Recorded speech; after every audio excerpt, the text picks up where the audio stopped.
Silakan subscribe Cerita Cinta YouTube channel. Terima kasih. Tok tok tok. Masuk. Suara khas berat dan berwibawa membuat Winda resah. Klek. Selamat pagi, Pak. Duduk.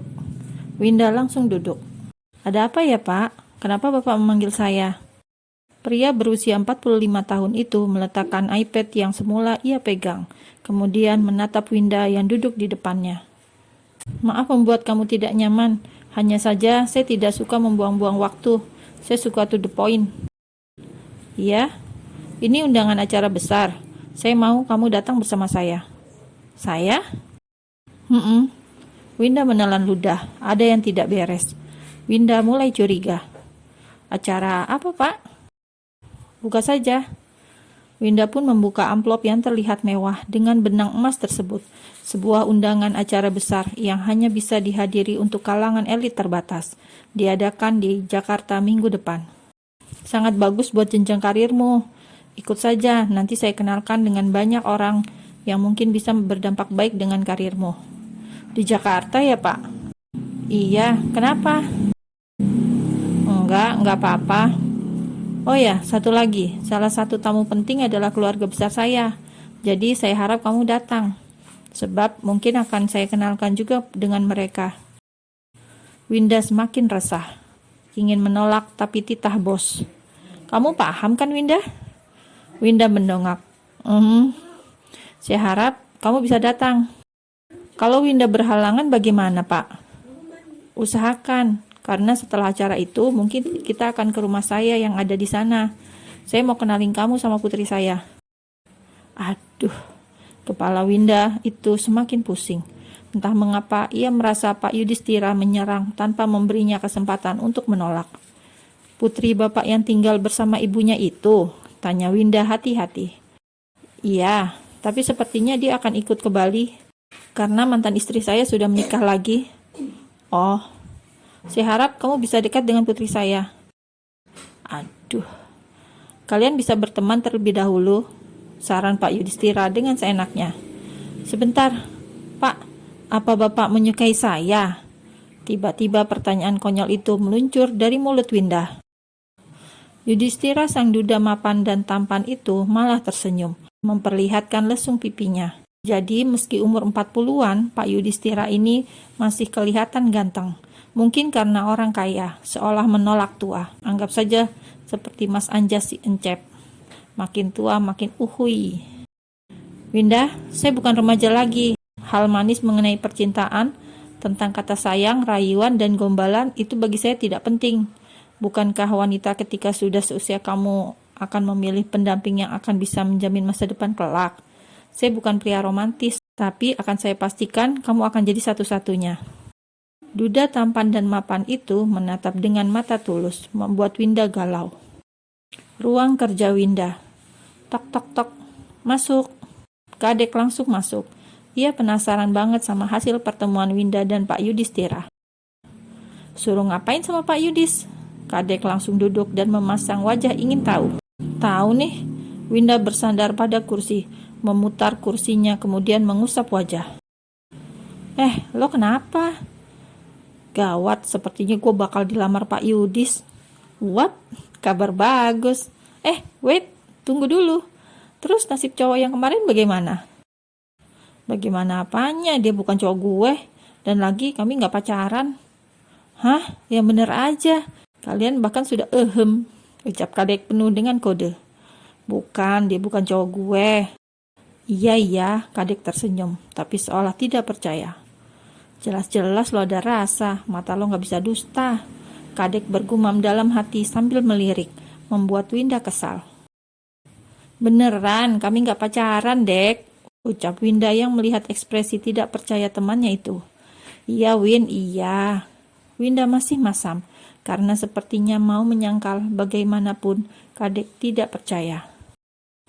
Beberapa jam kemudian, Winda dan seorang rekannya sedang menuju suatu tempat.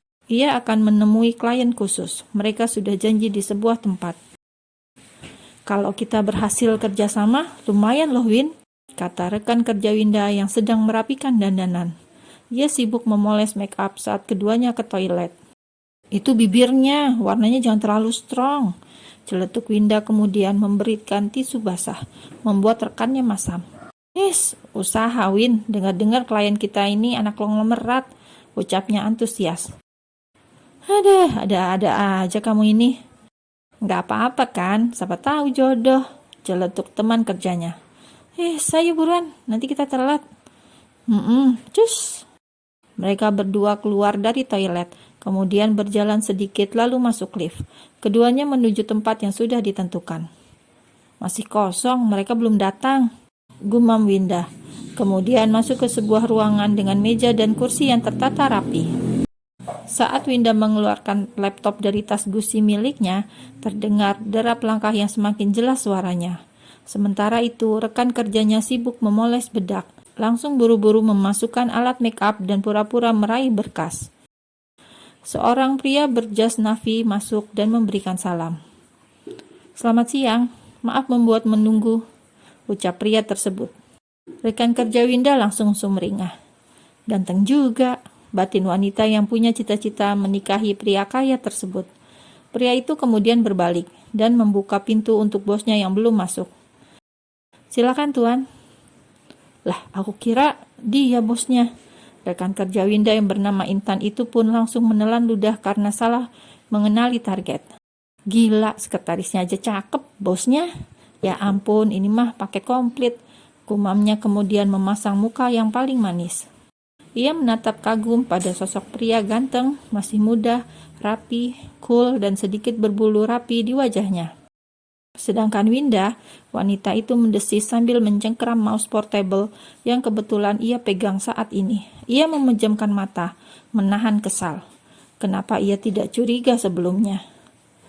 Selamat siang Bu Winda, perkenalkan ini Pak Kavi.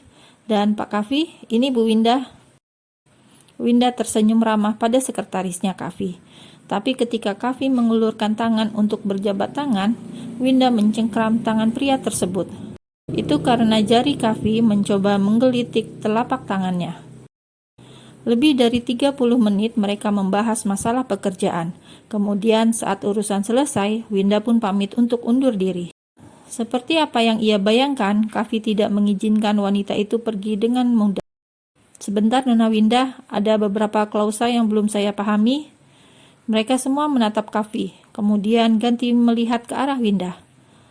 Yang mana Pak Kavi? Biar saya bantu jelaskan. Intan maju paling depan sebelum ditunjuk, dan Winda langsung sumringah. Silakan didiskusikan dengan rekan kerja saya Pak, dia paling paham dalam bidangnya, ucap Winda yang mau kabur. Yang mana Pak? Intan mendesak membuat Kavi kesal tapi tetap terlihat tenang. Dan begitu Winda meninggalkan ruangan, pria itu bergegas mengikuti Winda. Maaf, saya ada perlu sebentar. Kavi ikut kabur menyusul Winda. Tap, tap, tap. Winda! Panggil Kavi kemudian setelah berlari. Ia baru berhenti saat sudah berhasil mencegah langkah Winda dengan menghadang wanita itu tepat di depannya. Astaga, maaf Pak, tolong profesional sedikit. Winda kesal karena Kavi mencampur masalah pekerjaan dan masalah pribadi. Jangan terlalu formal padaku. Aku suka kamu yang dulu. Kavi langsung merangkul pundak Winda dan mereka jalan bersama. Lepasin. Diam, nurut atau mau aku cium di sini? Winda langsung berhenti berjalan. Ia menatap marah pada Kavi. Kavi, hentikan. Aku gak suka main-main. Kalau kau terus begini, aku akan benar-benar marah padamu. Ujar Winda yang merasa sebal karena Kavi sama sekali tidak pernah dewasa. Lalu, aku harus bagaimana agar kamu menyukainya? Kamu tidak mau main-main? Baiklah, aku akan serius. Sangat serius malahan. Berdiri. Apa yang kamu lakukan? Kavi, berdiri. Semua melihat kita. Desis Winda yang panik saat mereka menjadi ajang tontonan. Kavi mendadak berlutut seperti sedang melamar. Dan benar saja, pria itu tiba-tiba mengeluarkan sebuah benda dari saku jasnya. Tanpa izin, Kavi langsung meraih tangan Winda, memasang cincin di jari manis wanita tersebut. Orang yang kebetulan berada di sana semua menatap senang, bahkan bersorak meminta Kavi untuk segera mencium wanitanya. Winda terkejut, ia kaget bukan main. Kakinya mundur beberapa langkah sembari menarik tangannya. Kaf, apa-apaan ini? Winda mencoba melepaskan cincin itu, tapi Kavi langsung berdiri dan memeluknya. Jangan patahkan hatiku dengan menolak di depan semua orang. Kamu wajib menerimanya. Jika tidak, maka aku akan memaksa sampai kau mau. Bisik Kavi kemudian melepaskan pelukannya. Beberapa orang kembali bersorak karena Kavi langsung menempelkan bibirnya yang bak soang tersebut. Winda seperti tersihir, apalagi saat ini dilihatnya sebuah cincin sudah melingkar di jari manisnya. Kadek, sepertinya gue mau percaya sama laki-laki ini. Batin Winda kemudian mempererat pelukannya.